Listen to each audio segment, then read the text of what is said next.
আমার গায়ের রং ছিল কালচে, শুধু মুখ না, ঘাড়, গলা, হাত সব জায়গায় ছিল দাগ। আর সেই কারণেই ছোটবেলায় অনেক কথা শুনেছি। নতুন জামা পরলেও আয়নাতে নিজেকে দেখতে একদমই ভালো লাগতো না। মানুষ বলতো মুখ ভালো, কিন্তু গলা এত কেন কালো। ট্রাস্ট মি, আমার আত্মবিশ্বাস বলতে সত্যিই কিছু ছিল না। স্কিন কালো বলে নিজের মতামত বলতেও ভয় পেতাম, প্লাস ছবি কেউ তুলতে বলে সেটাতেও ভয় পেতাম।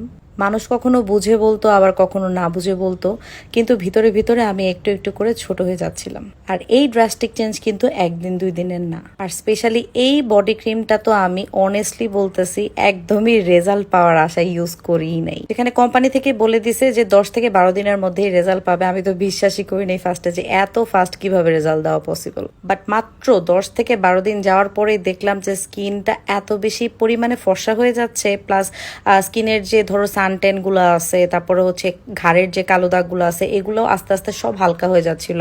I was just amazed. শুধু হাতই না বা পাই না, গলা, ঘাড়, তারপরে পিঠ, এগুলা জায়গাতেও যেহেতু আমি ইউজ করতাম, সো ওগুলাও দেখতেছিলাম যে এত পরিমাণে ফর্সা হয়ে যাচ্ছিল। এটার কিন্তু অনেক রিভিউ আছে। ইউজ করলে আপনি এত ফর্সা হবেন যে আপনি ভিতর থেকে অনেক বেশি কনফিডেন্ট হয়ে যাবেন।